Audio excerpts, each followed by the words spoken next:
You have said yes when every part of you was screaming no. Not once, not twice, hundreds of times across years until you stopped noticing you were doing it at all. Here is the uncomfortable fact. Freud believed that most of what controls your behavior is never chosen by you. It is chosen by a structure inside your own mind that was built before you turned 6 years old. He called it the superego. And right now, in this exact moment, it is running your life. You think you are being kind when you cancel your own plans for someone else. You think you are being mature when you swallow your anger to keep the peace. You think you are being a good person. But what if none of that is really a choice? What if it is a debt you have been paying since childhood, to a creditor you never agreed to borrow from? If that sounds dramatic, ask yourself something simple. When was the last time you said what you actually wanted without first calculating how disappointed someone else might be? If you cannot answer quickly, that silence is the whole point of this video. This is not a video about being too nice. This is a video about identity theft. The quiet kind. The kind where nobody breaks in because you hand over the keys yourself, one small surrender at a time. Somewhere between childhood and now, a version of you was built to keep other people comfortable. And that version has been running the show ever since. Wearing your face, answering to your name, making your decisions. Freud gave us the first map of how this happens. Jung gave us the second. Together, they explain why so many people reach 40, 50, 60 years old and ask the same terrifying question. Not, what should I do with my life? Something much older, much heavier. Whose life have I actually been living? That question does not arrive gently. It usually arrives at 3 in the morning or in the middle of a role that once felt like a personal choice, and now feels like a sentence being served. By the end of this video, you will understand exactly how that sentence was written, who wrote it, and more importantly, how it can still be appealed. Freud's most controversial claim was this: a child is not born with a conscience. A conscience is manufactured. He described a structure he called the superego, formed in early childhood through the internalization of parental approval and disapproval. Not through lectures. Through something colder and more efficient, through the withdrawal of love. Think about the mechanism for a second. A small child depends entirely on a caregiver for survival. When that child is loved unconditionally, warmth is a constant regardless of behavior. But when love becomes conditional, tied to obedience, to good grades, to being quiet, to being easy, the child learns a devastating lesson before they can even speak in full sentences. Being yourself is dangerous. Being what they want is safe. Freud argued that the superego then internalizes this exchange permanently. It becomes an inner parent, always watching, always ready to withdraw its approval the moment you step out of line. And here is the part almost nobody talks about. That inner parent does not disappear when the real one dies or leaves or stops caring. It moves in, permanently, into your own mind. So when you feel guilty for disappointing a friend who has been dead wrong about something, that is not empathy. That is a 6-year-old inside you, still terrified of losing love. Freud made a further uncomfortable claim. He argued that the harsher the parenting environment, the harsher the internalized voice becomes. Strict households do not just produce obedient children. They produce adults with a superego so punishing, so relentless, that ordinary decisions start to feel like moral trials. Not because the decisions are actually significant, because the internal judge has never learned proportion. Consider the specific case Freud returned to again and again in his clinical writing. Patients who describe themselves as calm, agreeable, easygoing, while privately suffering from a level of guilt disproportionate to anything they had actually done. Freud did not treat this as a personality quirk. He treated it as evidence. Evidence that an internal structure built in early childhood was still operating at full strength decades later. You reading this right now, when did you first learn that being agreeable was safer than being honest? Was it a parent's silence? A raised eyebrow? A withdrawal of affection so brief you almost missed it? That moment did not just teach you a lesson. It built the architecture you are still living inside. And architecture, once built, does not ask for your permission before it holds weight. It simply holds it, every day, whether you notice the walls or not. And there is one more twist to this story. One that explains why the approval you chase never actually satisfies you, no matter how much of it you collect. Here is the twist. The superego does not reward you for being approved of. It only punishes you for the risk of disapproval. That is a crucial difference. It means the entire system is built on avoidance, not on genuine reward. You are not running toward happiness. You are running away from an internal alarm that never fully turns off. This is why so many people say yes when they mean no. It is not weakness. It is a defense mechanism against a very specific, very ancient form of anxiety. What Freud described as guilt generated entirely inside the unconscious mind, disconnected from any real wrongdoing. Consider the pattern. Someone asks a favor. You feel a flicker of resistance. And within a fraction of a second, before you can even form the thought, no, a wave of dread arrives first. Guilt arriving before refusal even happens. That is not a normal moral response to an actual harm. That is the superego firing a warning shot at the mere possibility of disappointing someone. Freud called this the tyranny of ought. A demand issued not by real people around you, but by an internal judge modeled after them.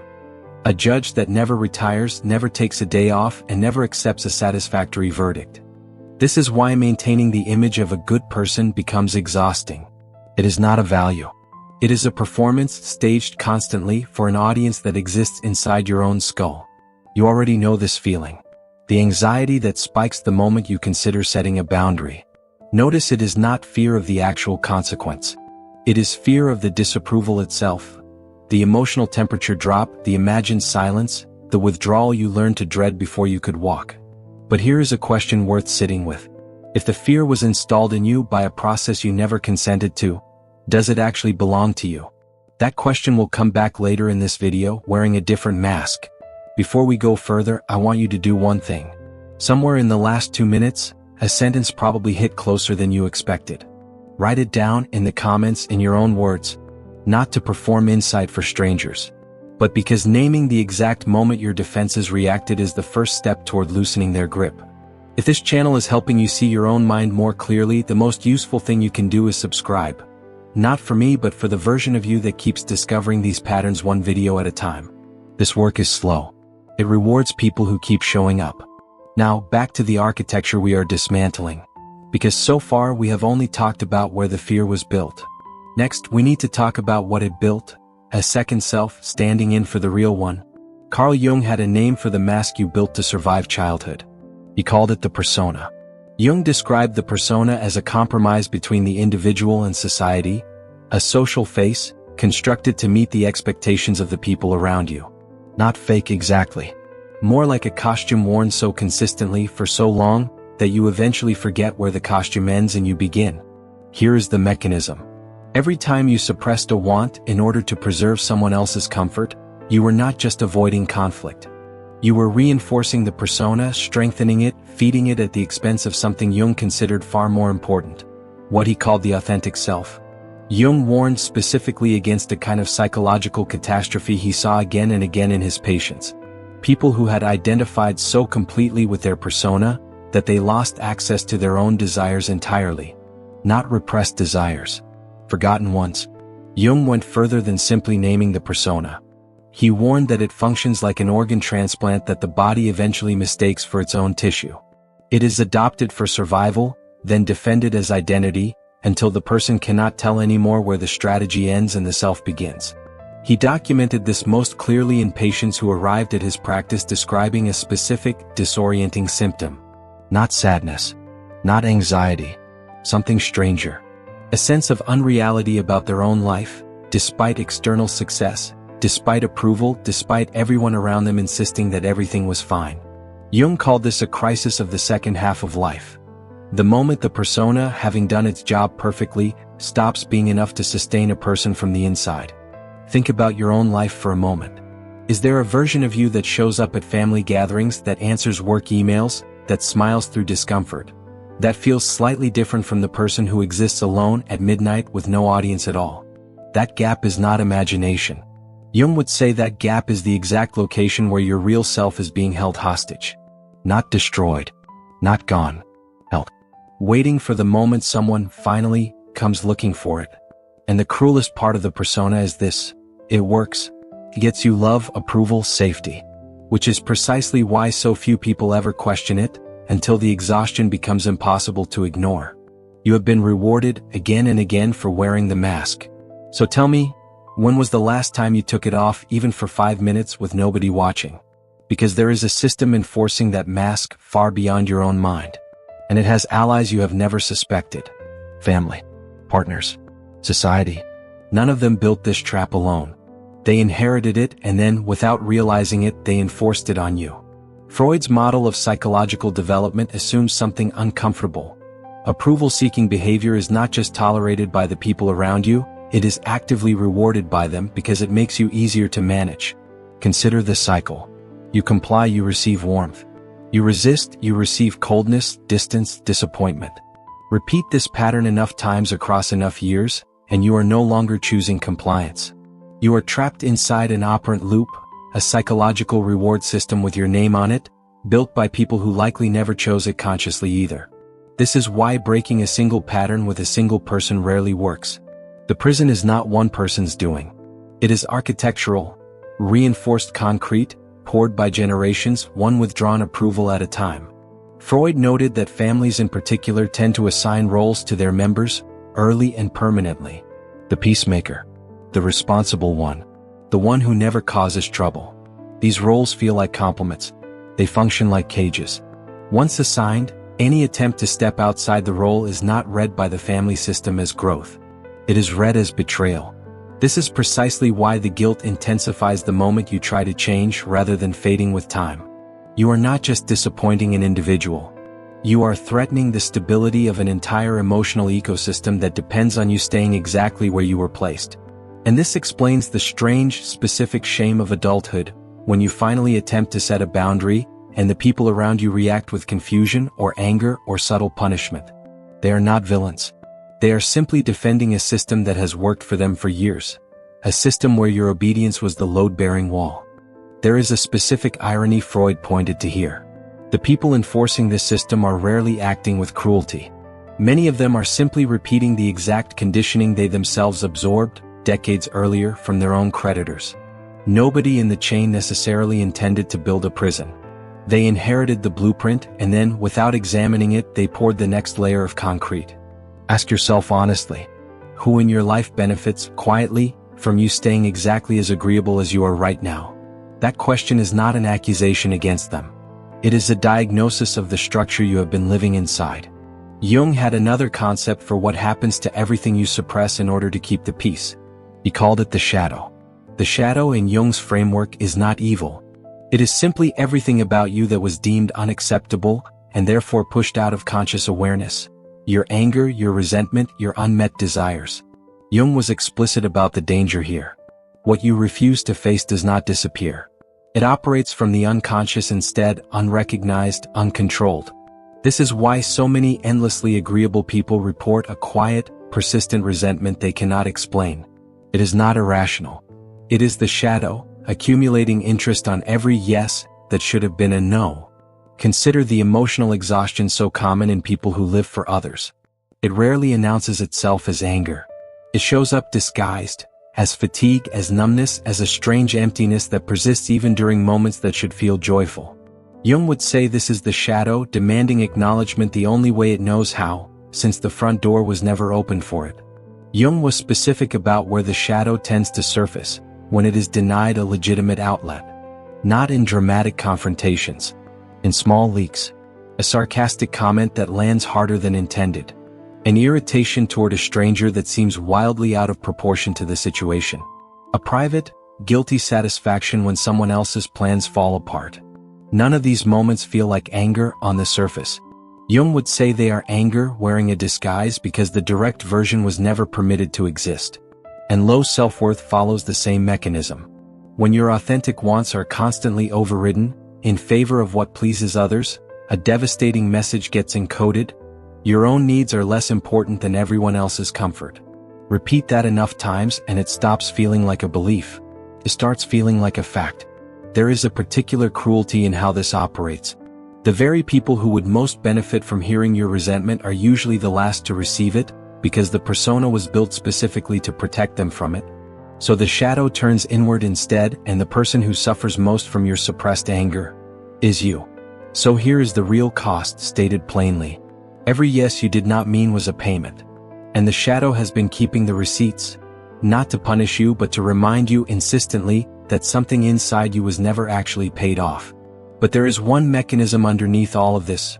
One Freud considered so powerful he believed it explains almost everything you keep doing without ever choosing to. Freud called it the repetition compulsion. And it might be the single most important concept in this entire video. He observed something strange in his patients. People did not just remember painful childhood dynamics.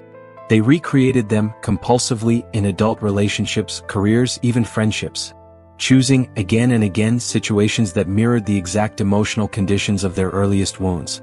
Here is the mechanism at work.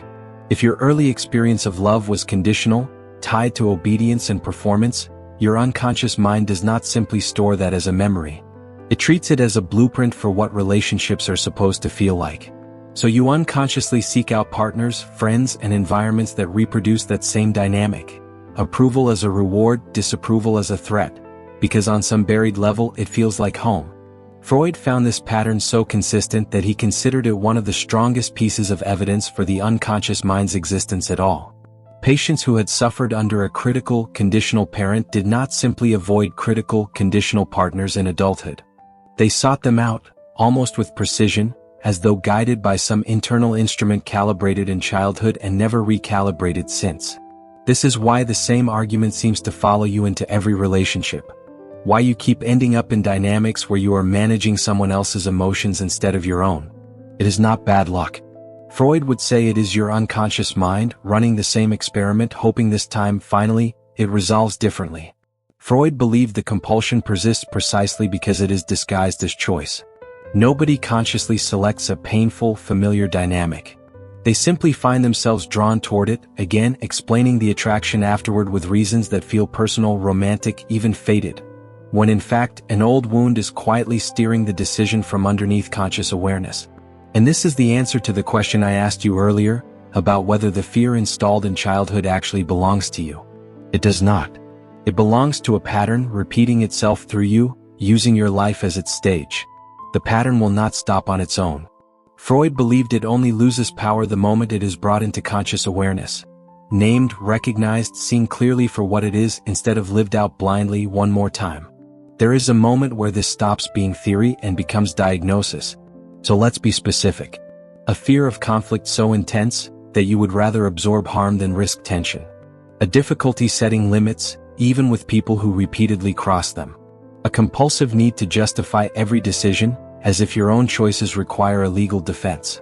An oversensitivity to criticism so severe that a single negative comment can dismantle an entire day. None of these are personality flaws. Jung would recognize them instantly as symptoms of a persona that has almost entirely replaced the self it was built to protect.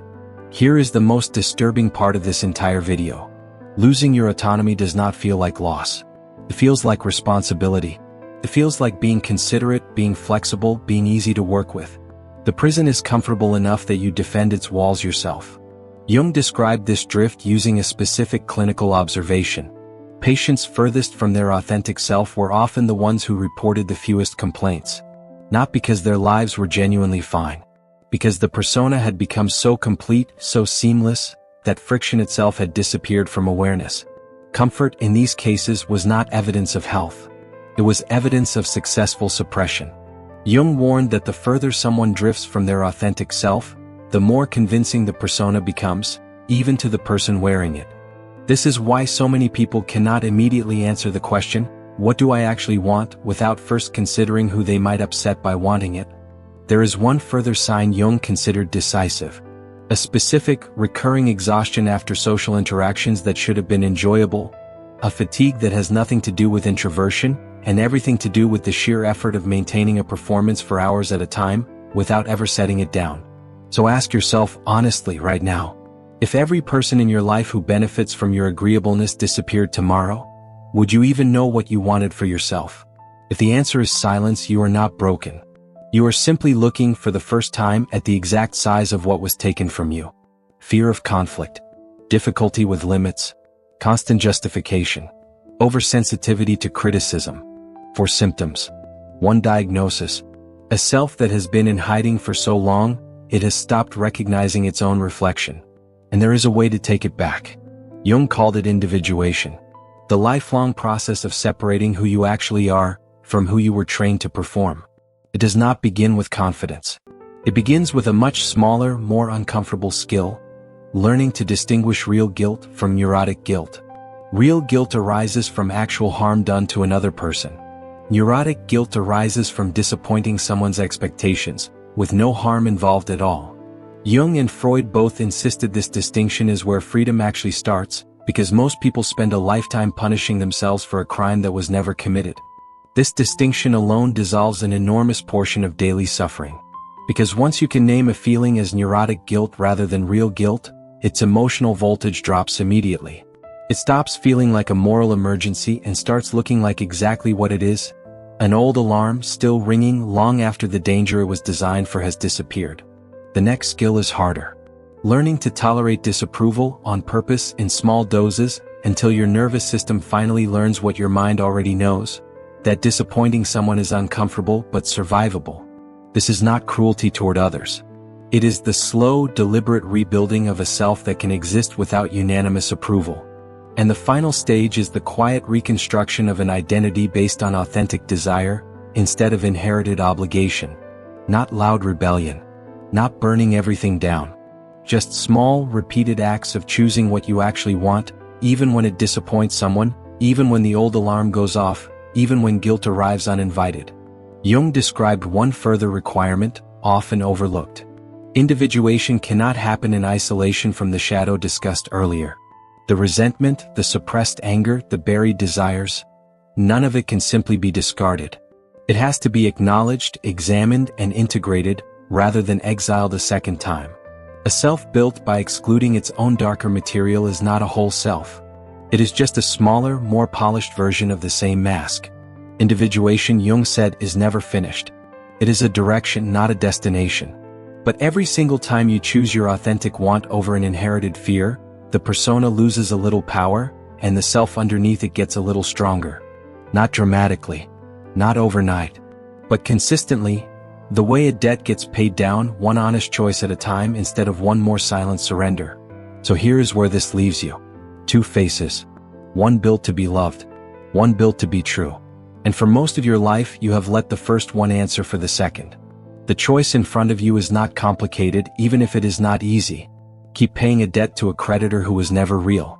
Or start living as the person who was buried underneath the payments.